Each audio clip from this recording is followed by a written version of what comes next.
Hi. I used to have a fantasy. Matter of fact, I actually still have that very same fantasy that I wrote about ever since I was a little kid. I kept writing the story over and over and over and over again. And of course, it was a result of probably a lot of reasons, but probably a lot of people have the same similar type of fantasy. I watch a lot of superhero films, so I'm just gonna start to talk about the story and the fantasy. It actually got published somewhere. I am not gonna share where, but I wrote about it and I published it somewhere. Basically, it involves me. Aliens would come to the planet. I would be a kind of chosen one type of person, right, to save humanity, and there would be a test. There would be a kind of superhero fight, right? And then I'd win, and then I'd get all the adoration and all the pussy in the world. I have that fantasy. I still do. I write about it. And then I started to investigate it a little further. And after a couple of trips somewhere, I got questioned by someone. The person that questioned me, of course, didn't exist. But then again, I started to ask myself, in a real life scenario, would I really fight for humanity and for anything really? If it was like just real life, sword and shield, and I have to fight another fucking alien being to like save humanity from itself or whatever, right? And I realized that I actually wouldn't, because if I could and there was a button, I would let humanity end in a matter of seconds. Yes. And this was the same point made by the creator of the universe, God himself. God, I think, mourns his own creation at some point. He says, I don't know what he actually says, but he mourns it. He hates the fact that he made man. And Peterson talks about this in his book, in his first book. Peterson himself talks about it. How he thought about just completely fucking just obliterating it, right? Just, oh my God, I hate humanity. I just want it to die. I just want it to end. I wish that all the time. There's not a day that goes by where I don't wish that. And meeting people from all over the world, reading so much fucking shit, watching this film, I began to realize a bunch of things. First of all, I realized something that I couldn't do was that I realized that there were different kinds of people. There were people that either acclimated. There were people that either felt the same way that I did to a certain extent, but wouldn't act on it, or they actually want to live and they want humanity to continue. And there are people that are on the opposite side that are just completely, they're like, oh my fucking God, I hate this so much. And I began to do a pros and cons. I began to see what's like similar, what's different about these kinds of people, whatever, right? And in the midst of all of that, something I realized was that the difference was, it was religion. It was spirituality and religion. I realized that religion and spirituality was actually a thing that exists to make up for how human beings are self-aware. And we just don't really know what to do with that. So religion and spirituality, basically, I'm just going to use those words interchangeably. Just use it however you want. But religion exists to make human beings feel okay with being human. I say that, and I'll do like a little bit of an exposition here. Human beings hate themselves, and they hate humanity. That is more palpable now than ever. In music lyrics, Sabrina Carpenter, Megan Thee Stallion. I'm listening to a lot of female artists right now, currently. But even in like male rappers, right? Jay-Z, Eminem, 50 Cent. It's all about, oh, I never needed you, but you need me. There's a Chris Brown song that goes, by the way, he's got like 1,500 songs. Sometimes he forgets the lyrics to his songs. ADHD moment.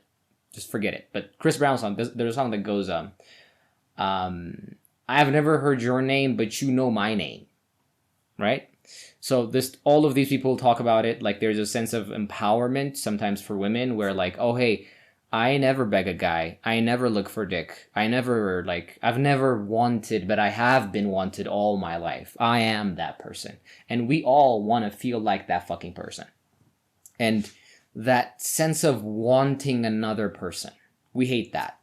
And right now the most palpable thing in every movie and everything is we tend to glorify something that's not human. I'm just gonna, before I go to that Christ-like image of, before I go there, I'm gonna try to explain this glorification of whatever, right? So we hate the human condition of loneliness. We hate the human condition of needing, of wanting, and that's why in most rap songs it's like, oh, I make money. It's like, oh, Paperboy this, I make paper, or like whatever the fuck, right? It's like, because it's so difficult to be human, and it's so difficult to interact with other people and to survive and to get the things that you need, people usually had a certain kind of religious rituals and religious guidelines that they set in to ensure that everybody gets what a human being needs, give or take most of the time. Like things like sex, love, security, money. All of those things that I just mentioned are specifically spoken about in the Bible and religion explicitly so many times. Like it in a way, religion is about the human need for all of those like psychological, emotional, mental, physical need that we all have. Like it's a kind of promise. It's a covenant between God and man to say, oh hey, if you do these things, these other things that you need as a human being will be provided for you. And now that we're losing that, now that everybody's an agnostic or is an atheist, and rightfully so, because we've now replaced religion with rational scientism. That's a word that my friend who lives in South Dakota likes to use. Was it South Carolina? I think it's South Carolina. I'm not completely sure. But yeah, it's a rational scientism or something. I forgot the word that he uses, but because now we have science and we have big ass factories that print meat, they print meat and a burger, and we no longer now need to take care of the cow. We could just eat that, and it gives us cancer, right? Because of that thing, because the clothes that we need is just gotten to us. Even malls in so many cities are completely useless now because things are so convenient. We don't even need to go out to get the goods that we desire. We can just do it on our phones. I'm like, oh my god, just fucking deliver 2 buckets of, I don't know, fucking KFC, right? And then it just happens. You just need the money to get there. And in some religions now more than ever, because that last bit, that last bit of, oh, you do need the money to actually, everything's convenient, but you need the money. And people have only latched on to religion because it is the thing that enables them. I feel like a lot of people have performatism sorts of, like, performative religion. They have that performative religion. That's very common nowadays, where people are depending on God to provide. To provide what? The money, right? We've kind of excommunicated God from everything. Like, nobody's gonna do anything in the Bible or take anything in the Bible or the Quran or anything else seriously, because we have science that just gives us all the right answers. But when it comes to this thing that we're insecure about, which is money, now we have to depend on this the religion, the spiritual thing, to kind of be the thing that delivers us from our insecurity. And that is, I would say, not even the primary or secondary purpose of religion. That's not even the secondary purpose of religion. The primary purpose of religion, that's kind of very vague, that I realized through my own exploration of the story that I told you about, where like the aliens come and I save the world, right? Was that people hate being people. There's a famous line that JFK gives at some fucking rally or speech. He's like, oh, ask not what your country can do for you, but what you can do for your country, right? It's a very great fucking... it's a great line to kind of espouse upon this this thing that I'm about to do here. People are always, we're very selfish, and nobody chose to be alive. Nobody chose to be here. So we're always asking ourselves, why would I do this? Why would I want this? I'm alone. I'm cold. I hate myself. I hate my parents. People kind of hate everything about their lives. The slowly you settle into things, the more you realize there's just, everything is unsatisfying. And you are also dissatisfied with yourself. And you just start to question why this, why am I here, and what's the point of all this? And that's absurdism, and Albert Camus kind of make the point about that kind of existential stuff. But basically, religion is supposed to come here and tell you that the entire universe, not just the galaxy, but the universe, was created by the person that created you, God, and he created all of it for you. Yeah, that's why it happened. Like, just a very, very tiny planet somewhere in a distant galaxy. That planet is the purpose and meaning behind everything else. And you are the temple of God himself. Like, you're the thing that God resides in. And because of that, you kind of have to respect the other human being, because you have to believe that. You have to be okay with this sense of, I'm a human being, and I have to like this. I have to respect this idea of being a human being. I'll go to the lyrics thing again. So this idea of self-hatred that's common in everything, right? The thing that people hate the most is needing something. People hate desperation so much. I've asked people for money before, and it's the most bizarrely disgusting and just horrible feeling that you'll ever feel when you don't have money and you ask for somebody else for money. This sense of, you don't have something that you need, that you're embarrassed about, just revealing to this other person that you don't have it and you need it from them and you kind of need their help about it. That is, I think we all, to a certain extent, kind of know what that feeling is like. And people try to get away from that as much. Like, people try to escape this in so many different sorts of ways. The Buddhists are like, hey, I'm just going to sit here, I'm going to meditate, and I'm going to beg for food, right? I'm not going to handle money, because Buddhists don't handle money. I'm just going to beg for food. Whatever happens is going to happen. If I'm going to die, I'm going to die, right? That's the inward type religion. And the outer type religion, like Christianity types, it's like, let's just work to bring about the thing that we all need, human beings: money, food, clothing, whatever. And the fact that we've now replaced religion with scientism, and scientism kind of gives us everything that we want. It gives us, like, everything here that you see is a result of scientism, right? But it's not gonna give us a reason to be okay with who we are, with what we are, with our humanity. There's no question that you can ask AI that, why are human beings, why do they matter? Or, like, why should I be okay with being a human being? Like, why should I want this? Why should I like this? Why should I like my condition? Like, the conditions of my birth, my status, my height, my loss of hair, like, my pregnancy, whatever. There's no scientific book, or there's no AI, or there's no kind of thing that can give you that answer. And when you ask yourself, well, why am I here, and why should I care about this? Like, the aliens are here and they're about to invade, and I'm the chosen one. I have to save people. It's like, why though? I don't care. Like, you've never done anything for me, the people. I've hated you. I hate myself. Why would I save it? And I think the Joker is also that kind of character. It's an embodiment of that human resentment and human hate. It's a hatred for the human condition that we all have, that can only be that can only be fixed with religion and with spirituality. And now that we're meeting all of our needs for markers and candles, and sometimes, oh my god, deodorant, right? It's a speed stick, not an ad, by the way. Yeah, I wish they speech stick. Are you interested in doing an ad? Do email me.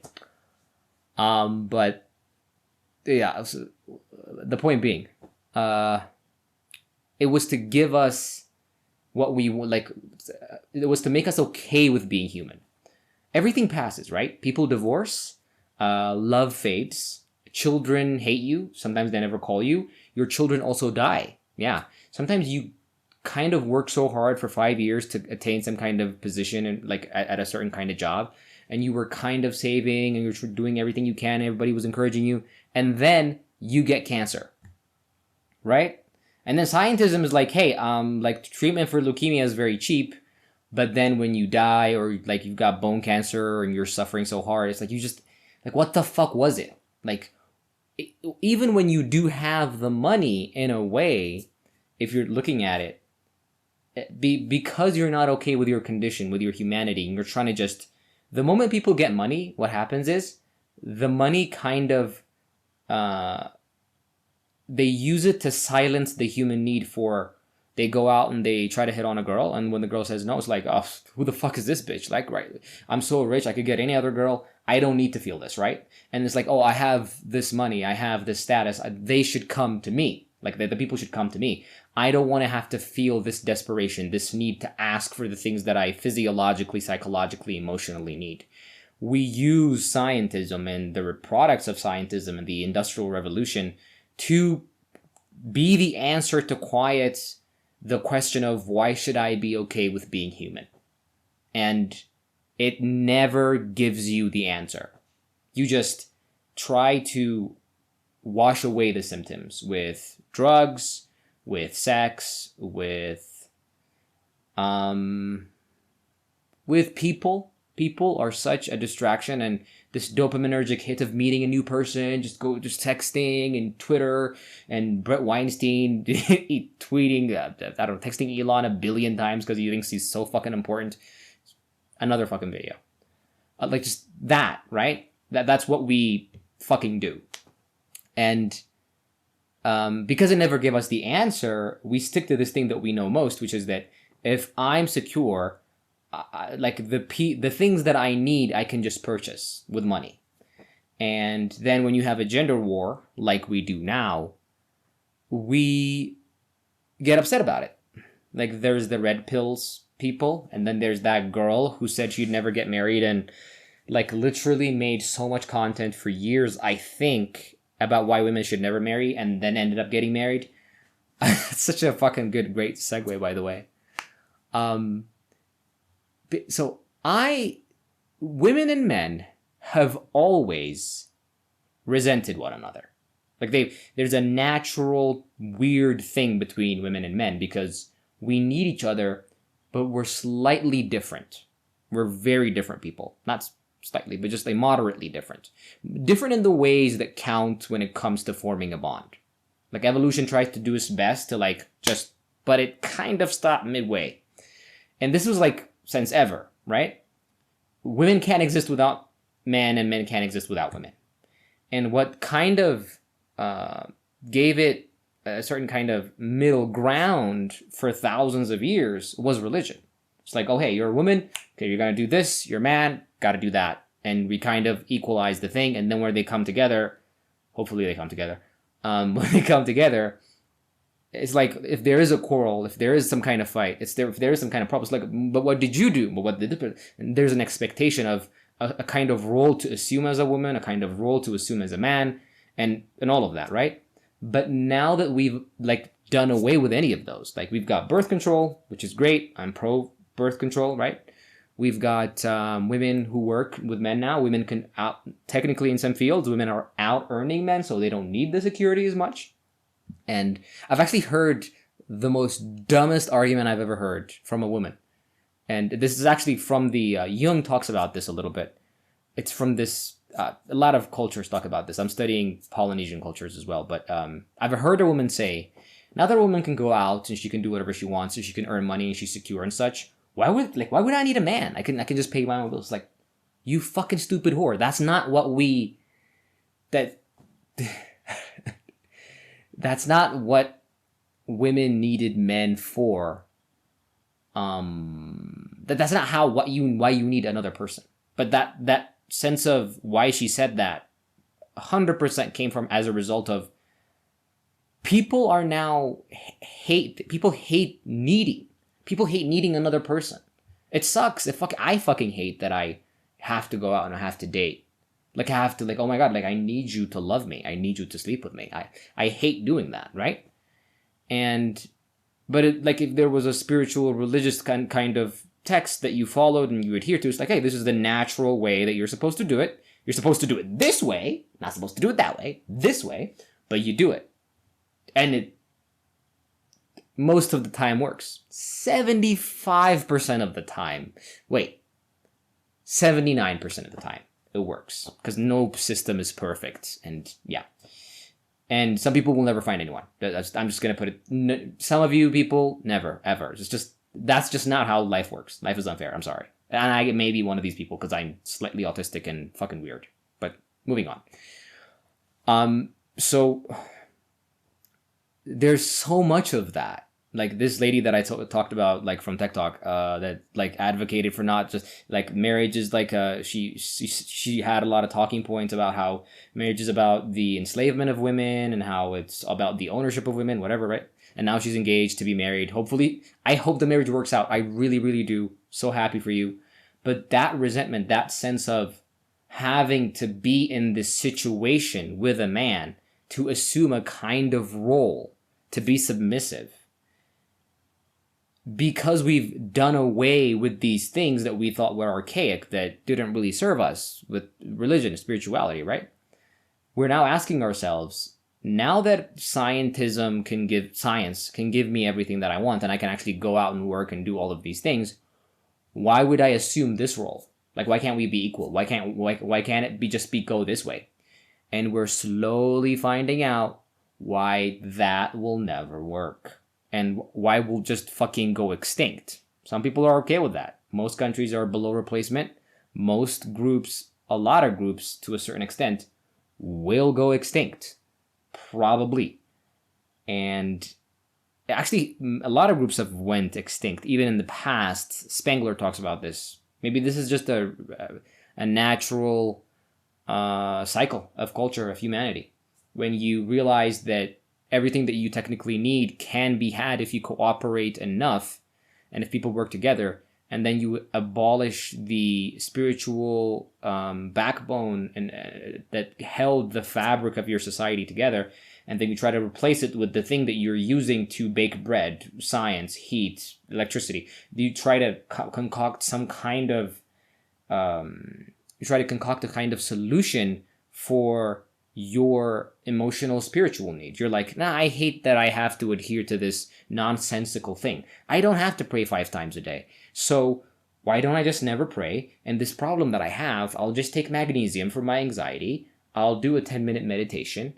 And then I'll just, wash away everything out of everything else. And then I'll go for a run every morning. And if I eat the right things, and I should be fine if I interact with the right people, social systems. And if I feel super duper anxious, I'll just go see a therapist. And then there's the slow descent into chaos and confusion. So yeah, because we're not okay with it. We're trying so hard to be okay with our humanity. Everything now is telling you, especially the individual, it's telling you that you shouldn't need people. You shouldn't need things. You shouldn't feel needy, or you should be clingy. You shouldn't be this person that needs things. You just gotta be self-sufficient.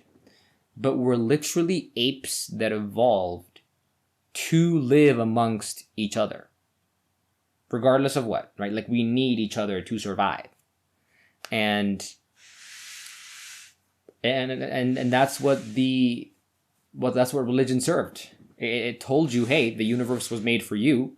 You're very important. Your body is the temple, temple of God. The creator of everything and you can literally reside within you. And so you have to keep yourself clean. Can't drink, can't do any of that stuff. All of that was necessary because people have always hated their humanity. And when that hatred goes about a certain way, you see characters like the Joker, where It's just trying to, he's constantly, his entire mission is, he doesn't want money, he doesn't want fame, he doesn't want any of it. He's trying to show people that they're just as evil as he is, that they're just fucking horrible beings, that they shouldn't be okay with this state of being in this rotting fucking flesh, this thing that's always smelling, that's needing, that's desiring, that's anxious, that's depressed, that's hot, that's warm, constant change and impermanence. This, and how there's always a class to things, how sometimes you're just below one person, below a certain kind of groups of people, or sometimes above them, and it just seems so unfair. And now that all of that is coming out and people aren't okay with being human, we're having less kids. Having less kids, I've been studying why that's happening, and there's probably a bunch of reasons, but I think this is it. I think why we're having less kids is because religious people who actually have more kids, even educated religious people actually have more kids. If you want to maybe it's because they're not educated. Yeah, there's actually a study to say that like high IQ religious people actually have a lot of kids. But basically, when you kind of see the world and you kind of understand that none of this is spiritual, none of this makes sense, and all your suffering and all your pain is never gonna pay off to something that's truly satisfying. Like, because in the end, in religion, there's heaven, right? But in scientism, you just die. You die. There again, when you ask anyone in science, AI, whatever, right? What happens after we die? It can't fucking tell you. Because you can't run an experiment after death. It just stops right here. It produces speed stick, but then when you ask it, hey, what happens to the user of the speed stick after, his body decomposes? I don't know. He's like, oh, I don't fucking know. But yeah, so the things that we needed religion for, we are trying to replace, we're trying to forget about. And people actually talk about how there's like so many reasons for why there's like a low birth rate and stuff. It's because we hate ourselves. It's because we hate each other. The most mature people now, are the people that realize that if they're going to survive, they have to survive with people. So they kind of keep up a certain kind of professional personality where they're just nice to people. They never try to expose themselves or their humanity or like need so much. They're very polite. They just try to work with people and they try to kind of stay away from there's really no real connection, because you realize even real connection itself comes with baggages. People are disgusting. People are weird. You talk to a person, you kind of befriend them, and then you later find out they got this weird fucking thing going on. And you just didn't really want to deal with it. And that takes time if you decide to deal with it. It takes time, takes energy. Sometimes it takes a lot of money. And you don't want to sign up for that, right? You just wanted to go out for a beer with this random coworker that was on the job longer than you because you needed friends. And you're a bit of a doofus. That's kind of why you went on the beer. But this guy's fucking trauma dumping on all the weird shit that he did last Wednesday. Too specific, but bear with me. And because of those facts, because we realize it, we're like, like even if I do have kids, like, yeah, sure, like they're gonna bring me joy and I could take care of them and stuff like that, but you start to realize your wife can leave you, and she 50% of the time would, right? That's the rate of divorce. 50% of the time she would, because again, marriage is not this like universally cosmic bond that just brings these two people together. Marriage is like when two consenting adults decide to fuck exclusively together forever, potentially so long as they want it, right? And you can't be like, oh, hey, you have to be in here forever. I mean, that just makes no sense to everybody, because everybody's like, that's morally wrong, and it just makes no sense, right? And your wife can leave you in a marriage, right? Your kids could hate you. Your kids are very expensive to raise. And even after you do all of that, even your own life and your own state of being, you don't enjoy it as much. And if you're gonna enjoy your life, you're gonna need the thing that's so difficult to get that you had to work so hard to get, which is money. And there's no guarantee that you'd get that. There's no guarantee that you'd be rich, right? And And when you do those calculations, and I feel like every parent in a way kind of sort of does do those calculations. I mean, like, unless you're like, oh, you're just fucking on a Friday and nobody was taking pills or whatever, and she's pregnant, and you're all of a sudden like, oh my god, we're gonna have a baby. Like, aside from that, right?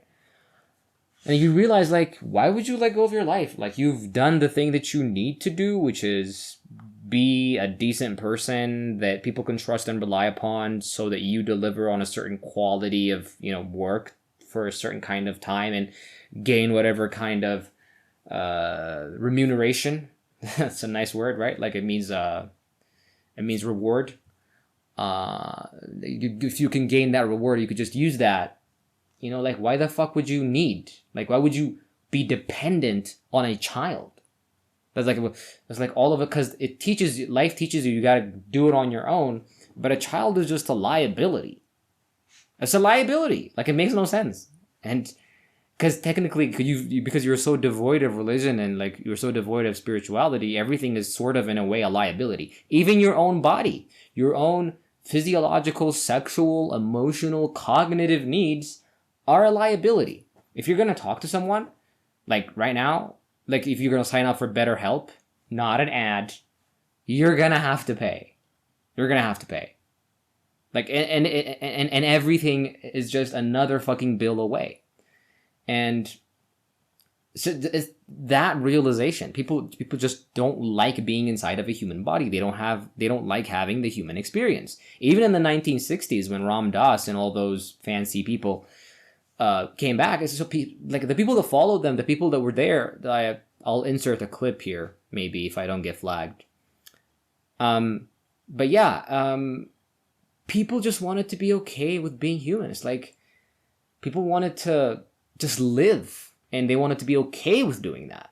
But that's just not how this works. If you're very rational, everything in science must serve a purpose. Everything is a process.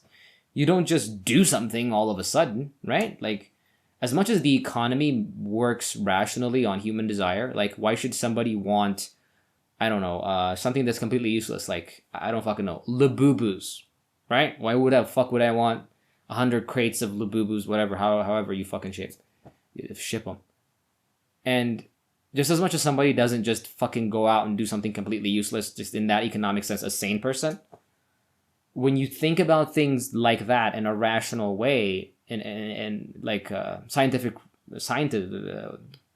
basically, everything gets devoid of meaning, and yeah, but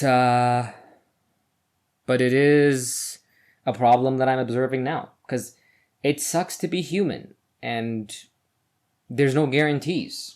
Even just because you're doing something, just because you're doing everything right, it doesn't mean that at some point you're not gonna get cancer. It doesn't mean that your kid is not gonna die. It doesn't mean that your wife won't leave you. Sometimes people realize that whatever it is that they do, there's a lot of people like this, by the way. They actually do the right things, and the worst shit happens. That's why the phrase, why do bad things happen to good people, comes from. Like, spirituality has an answer for that. Religion has an answer for that.